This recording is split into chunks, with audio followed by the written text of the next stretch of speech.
This audio presentation of A Cry from Afar to the Students Enlighten the Path by Mabel Collins is brought to you by audioenlightenment.com. Copyright 2013, all rights reserved. The opening sentences of Light on the Path are the far cry from beyond the incarnation to those who are struggling in them.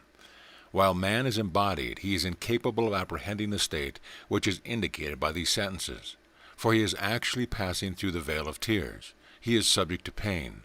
He is unable to live without causing pain, and it is by the power of his living heart that he attains complete experience and unites himself consciously with the whole. The keynote to the mystery, the stupendous promise of the far future, which makes the pilgrimage endurable, is given in these first sentences. They stand at the beginning of the path, the ray of light that comes from the very end of it, where full light is. The ray of light which illumines its whole course and guides the pilgrim and cheers him on the bitter way. No human eyes can be incapable of tears, even those of the masters in life, the adept or the teacher. From the time that illusion and ignorance begin to pass away from the soul, and enlightenment takes the place of darkness, the disciple dwells in present sorrow, for he sees ignorance and consequent suffering on all sides. Tears are as the dew on a dried ground. His being would wither in the dryness of the material world if there did not arise from himself that tenderness which is tears, and which dissolves from within the iron bondage of separateness. Let no man look for the time when his eye shall be incapable of tears, if that state should come upon him while he is still that which we now call man.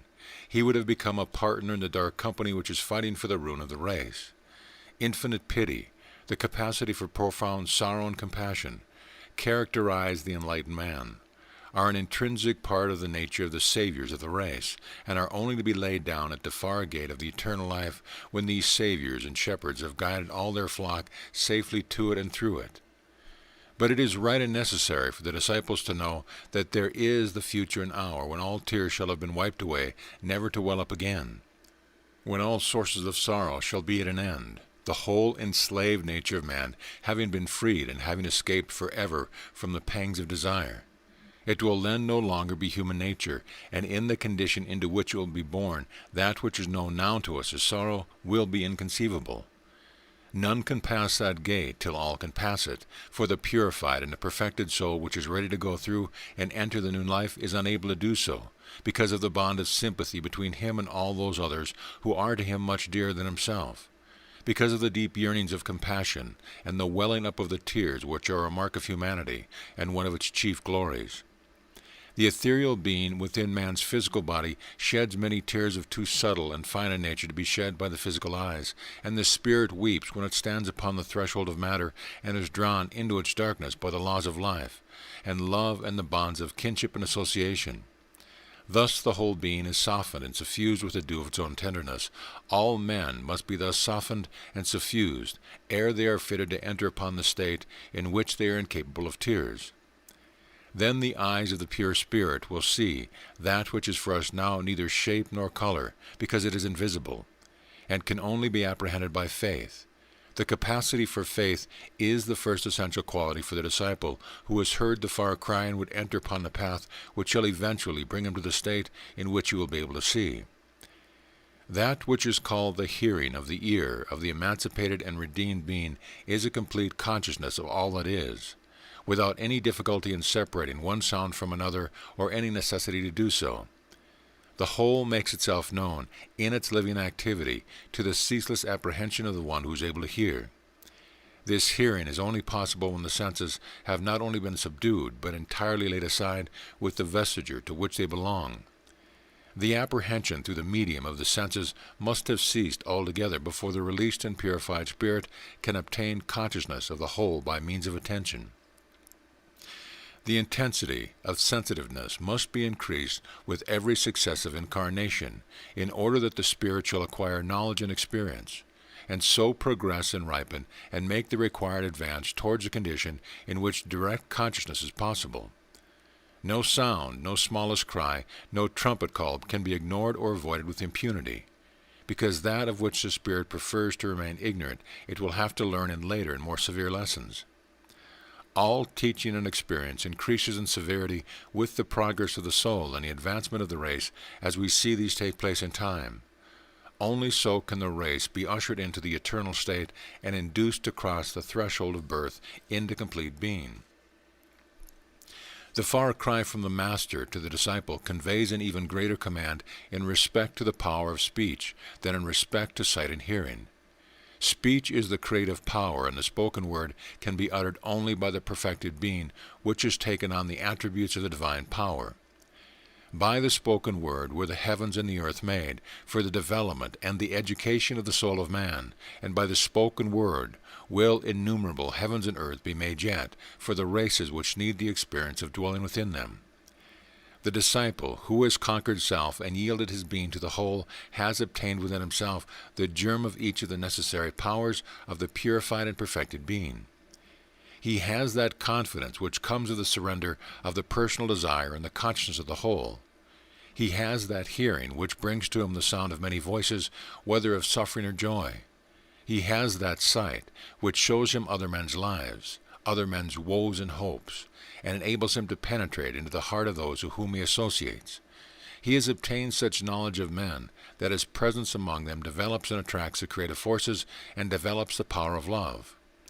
The disciple, who has thus far attained, who has beheld the wonder of his own living soul, is able to read the future of man.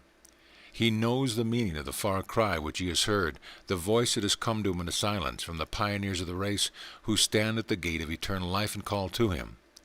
He can enter the hall of learning and see written there the words which contain within them the fate and future of the race. The lessons which man has to learn are set forth, and it is those lessons which shape the future.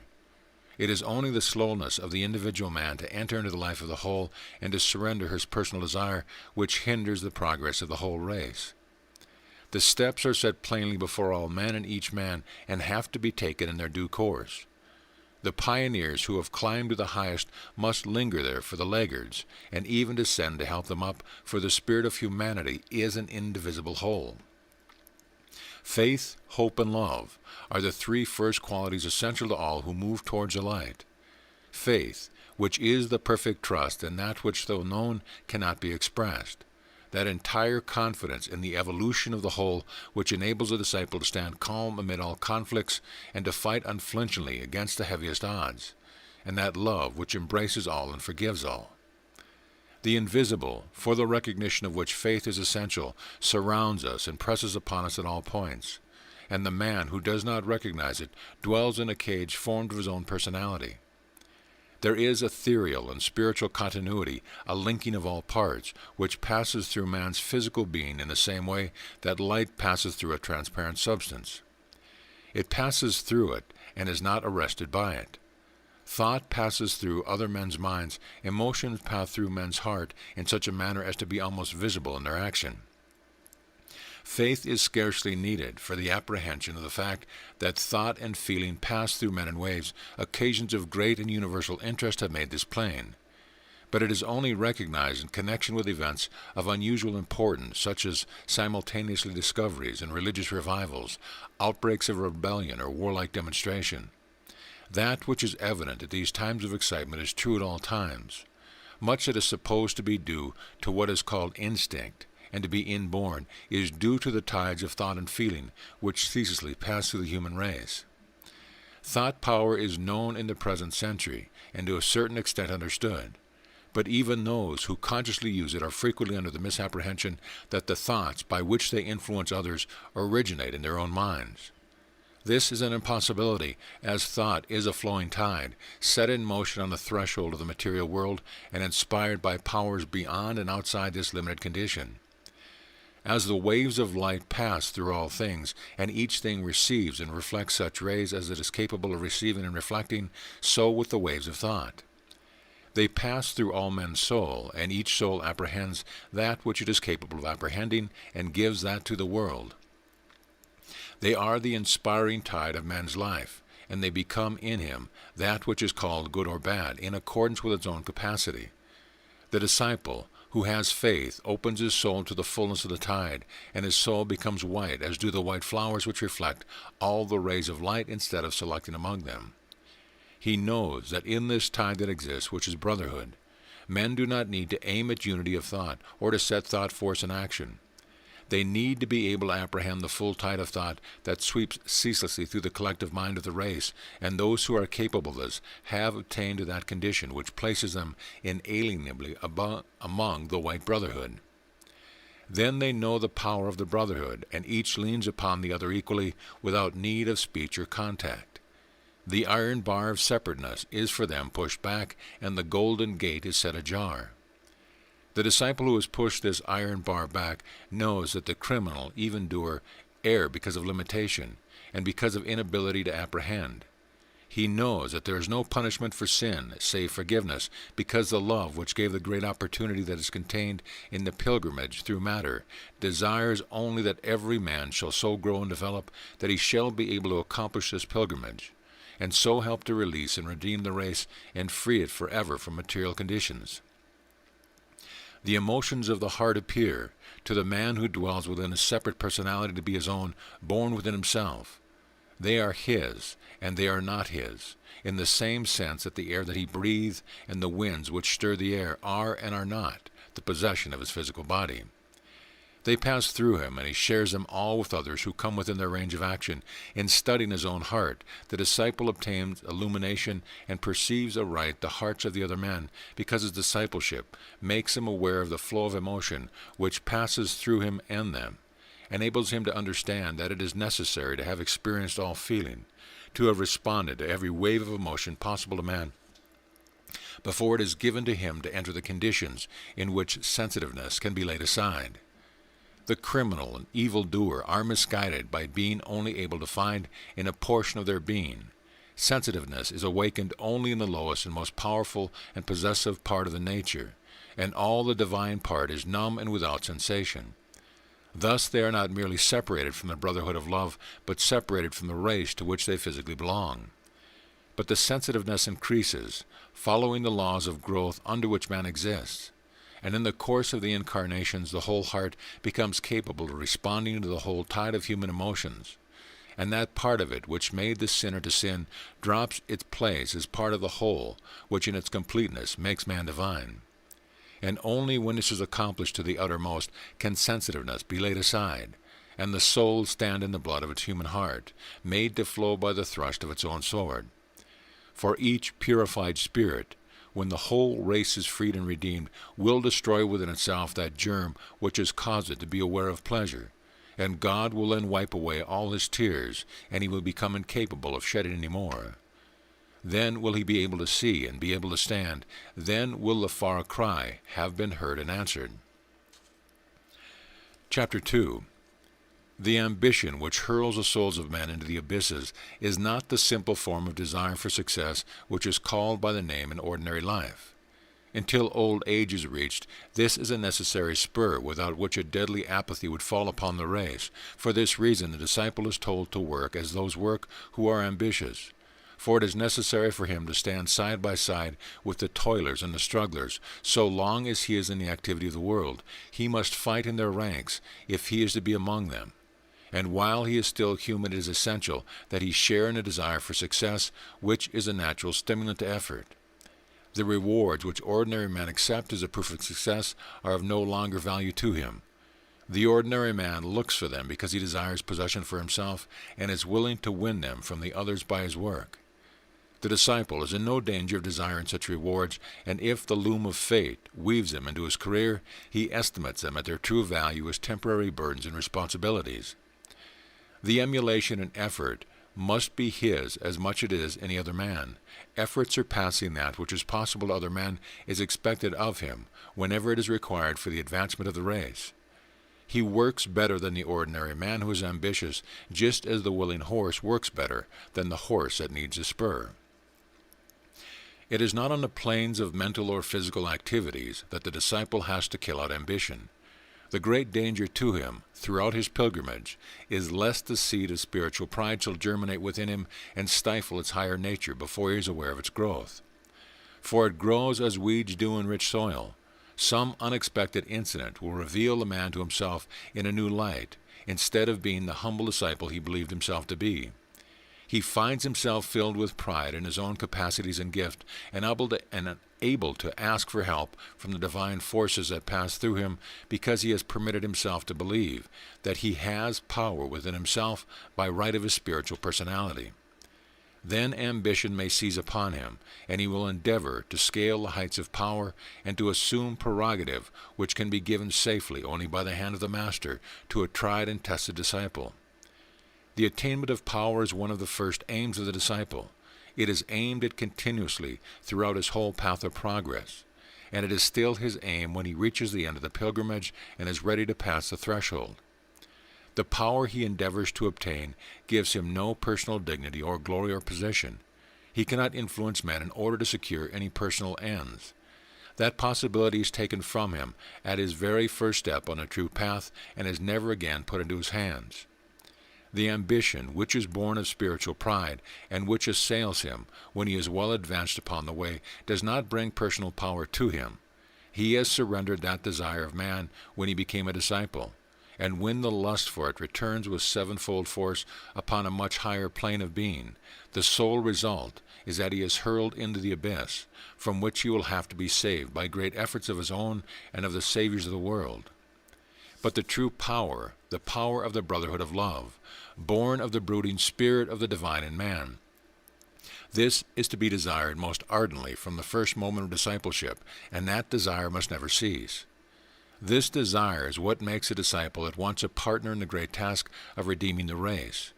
His sphere of action steadily increases with his growth until the man who has, by the purity of his desire to help a single friend, been able to do so, is entrusted with the guidance of a whole nation of beings or a whole school of thought. The principle of development on this pilgrimage in which we are engaged involves association of men. The first form of this is the family life, which is a natural condition of the natural man. Out of this arise innumerable orders, more or less selfish or unselfish, according to the character of the men who belong to them. One of the tasks of the disciple is to lead and guide the association of men into paths of effort for the good of the race. He is led to take his part in the movements which are initiated by the masters and guides, and his business is to use the power of the brotherhood to which he belongs for the purification of the motives and actions of the association of men in which he takes part. The infinite resources of the power behind him, upon which he draws ceaselessly so long as his soul is set in its true course, soon make themselves apparent, and a great impetus is given to the movements with which he has associated himself. But this does not alter his condition of personal obscurity. It will probably increase it. If he is drawn from that obscurity and attention is attracted to his personality, the effect will be to make him loved of a few but hated of many. This hatred arises from the opposition to the brotherhood of love and to the efforts of the Savior of the world, which is an inherent part of the nature of the animal and personal man. It is therefore far better for the work in which he is taking part that the man himself should remain in the greatest obscurity possible.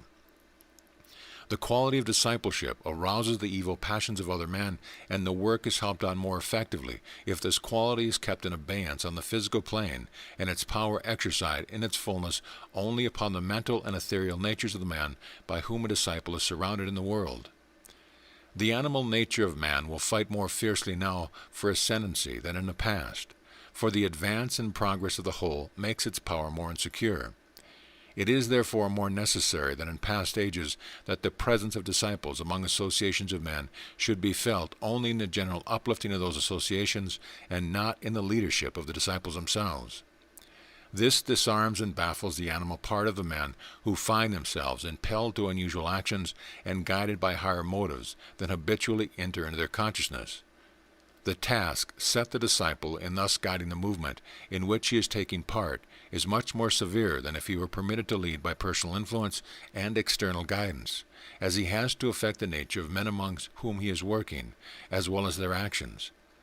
The ordinary man, one who has not yet entered upon the path, or even become aware of it, must experience a change in himself after being associated with a disciple in any public work or mutual effort. He is not conscious of it at the time, because the action of the invisible power is subtle. But when he looks back over his life, he will perceive a time when his motives became elevated, and he will recognize that this was due to a certain association. even though he may not guess which man among those he worked with was the medium for the divine influence. When a disciple first begins to find he has this power of affecting the men amongst whom he works, without the use of physical speech or spiritual ambition, that deepest and most deadly enemy assails him for the first time. The ordinary man, who has not yet set foot on the path, cannot even imagine the force of this temptation. It is so strong that it intoxicates the soul. It is so insidious that it deludes the mind. Bewildered by the possibilities of his own being, the disciple stands amazed and dazzled. He has desired power for good, and it has come to him, and he has asked to be as the gods, and one of their qualities is his. It seems to him that now surely he may act like a god, and order the fates of men. He forgets that this power which has come to him is only one of the quality of the gods, that in their long development by means of suffering and pain, as well as joy and splendor, a whole circlet of powers and gifts have become theirs, each tempering the other and blending with them. The four rules which appear in the opening sentence of Light on the Path indicate four qualities which must be attained by the purified spirit before it can be released, and these must be attained equally. The powers of helping others, or the power of speech, is only one of them, and by itself exposes the spirit to the greatest danger. Chapter 3. Desire of life is that which prevents the spirit from giving that sword thrust which will make the blood of the human heart pour forth. It is not the narrow craving to continue one personal career, one incarnation, because of the fear that there is nothing to replace it. A craving experienced by atheists and materialists when old age comes upon them, and which brings its own punishment with it. The certainty that by no manner of means can this desire be gratified converts it into a torture from the very first. It is no petty passion which grows into a diseased or dwarfed mind that is referred to in the phrase, "kill out desire of life." It is the great dominant emotion in the souls of men which has made them into human beings, which has given them the capacity to endure incarnation after incarnation of experience in the bewildering and exhausting condition of time and space, pleasure and pain. Animated by this overwhelming emotion, the souls of men throng the threshold of the material world, eagerly looking for places of incarnation, and for bodies in which to incarnate and enter upon that which man calls life, that is, human life. The angels, who have perfected being and dwell in equilibrium, freed from the vicissitudes of physical and mental sensation, gaze in awe, and that is referred to in the phrase, "kill out desire of life." That awe and wonder is felt in respect to the divine power which is able to impart an emotion of so stupendous a nature that it can impel a whole race of beings to enter upon a bitter and terrible path full of danger and vicissitude. The longing for physical life comes upon the souls in a wave so overpowering that all their hopes and aims are lost sight of, and in great crowds they come towards the material universe and press upon it from all sides, eager to enter, willing to take any mode of entrance rather than brook delay. This wave of emotion began to take effect as soon as the material universe was created, in order that scholars should willingly enter the school, and it has persisted from then till now, and will persist until the race approaches its release. It is that which brings souls back again and again to the threshold of material life, when again and again they have found that pain recurs and pleasure perishes. No matter how deeply they have learned this lesson, they still crave with an overwhelming longing for the experience. It is only the disciple who far advanced on the path who are able to regard this emotion as a thing outside themselves, as a man regards the sea when he swims in it. They know that it is this longing for physical life which brings them into the world where the path of the pilgrimage has been laid. They know that this path must be trodden, and they submit to the broad hither again and again, yielding to the longing for sense experience, knowing that in time they will be freed from it, and while they thus yield the labor with ardor in all fields of effort open to men, they seek in their own higher nature to destroy the personal element which makes man the slave of the desire of life. Like all other passions, it must be subject to the higher self, and be steadily, if slowly, eliminated from the nature. The disciple who has heard the far cry will one day be able to kill out all desire for physical experience, and without any personal craving whatsoever, will enter into physical life, or act upon it from the ethereal plane of free spirit. These free spirits, untouched by selfishness, entering into material life solely to help others, drawn hither by links of love and pity and sympathy, are the splendor and glory of the human race, and are a source from which it obtains power. They are the links between the masses of men and the masters who send forth the far cry, which is intended to draw all souls out of the darkness. It is only the disciple who hears the far cry, but he is given the means by which to pass it on as a message adapted to the apprehension of those with whom he comes in contact. This is his duty, more now than ever before. The whole race is more capable of attention than it has been in the past. This is perceived by those who regard it from the ethereal world. That is a step taken, and the utmost has to be made of every step, for the time is waning. When the passing away of time, the opportunity given in this special pilgrimage will be gone.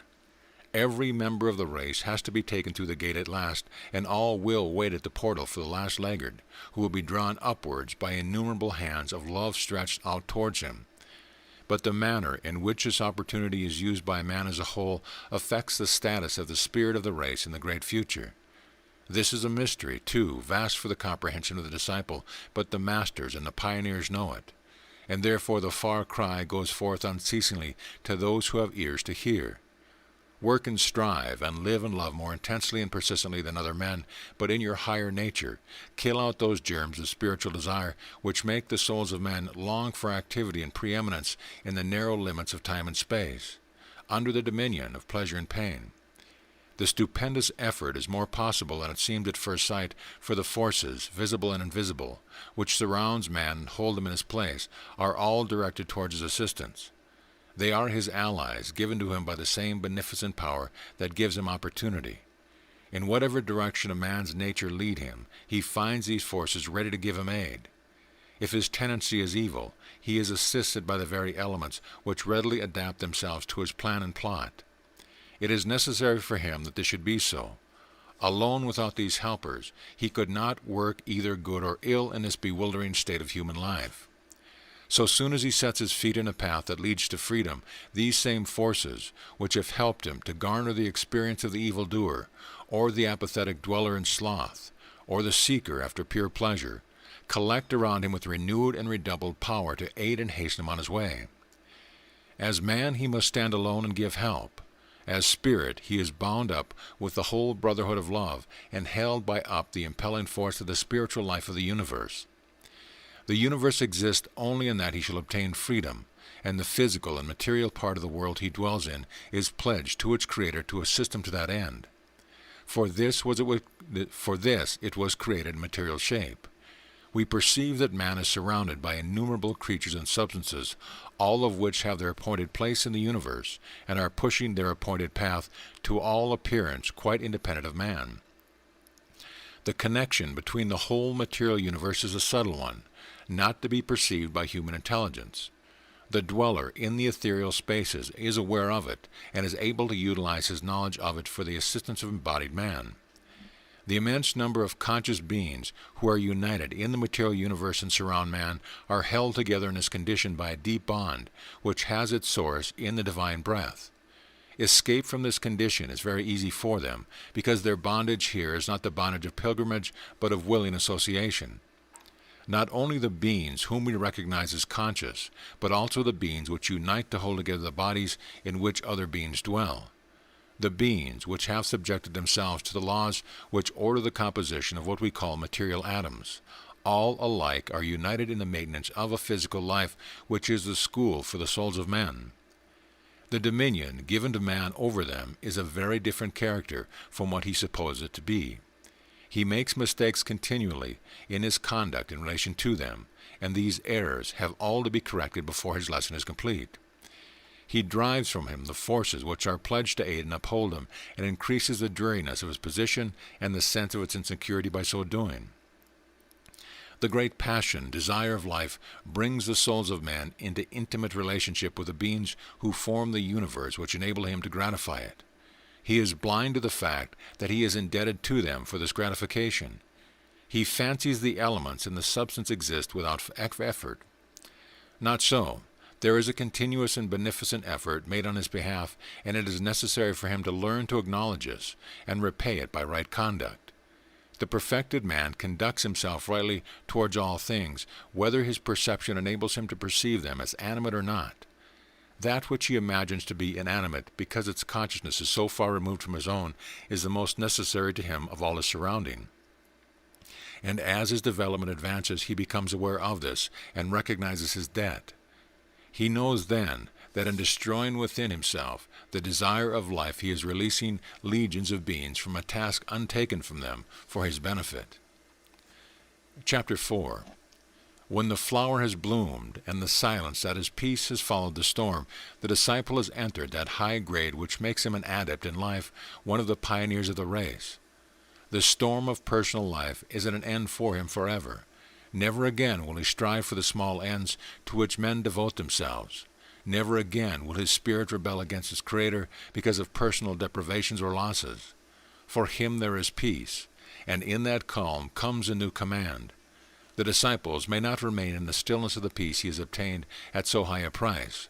He must take the peace with him and go forth. It is the reward he reaps from the surrender of the self. He must now go to sow the seeds of knowledge in the souls of other men. Encompassed by the peace which he has obtained, he can return to the battlefield of life and fight for the great issues which hitherto he has scarcely been able to recognize, blinded as he has been by his own personality. He will thus fight as no mere man can fight, and yet stand aside in a battle. The warrior is a divine part in himself which is entirely impersonal, entirely devoted to the Supreme, entirely at the service of the whole brotherhood. The coming battle is no battle for conquest of the self. That is over and past, unless the disciple lose his footing and fall from his place.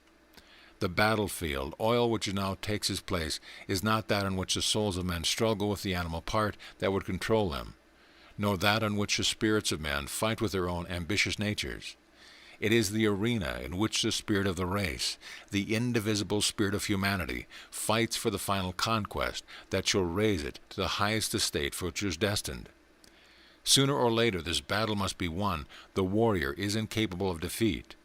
But it is the task of the adepts in life to shorten the bitterness of the way and hasten the great day of victory. The song of life is heard only when the adept is able to enter upon the great impersonal effort. Then the mystic beauty and harmony of the whole is made plain to him, and the discords which have oppressed him, while he is still only in possession of the apprehension of man, disappears. The pain and darkness and confusion of mortal life arise entirely from the limited capacity and partial apprehension of mortal man as he grows into the immortal condition and recognizes more and more of that which surrounds him. He becomes capable of perceiving hitherto invisible forms and colors, and of hearing hitherto inaudible sounds, which make all discord into harmony, all darkness into light, all incompleteness into perfection. End of chapter, end of book. This audio presentation of A Cry from Afar to students of Light on the Path by Mabel Collins has been brought to you by audioenlightenment.com. Copyright 2013, all rights reserved.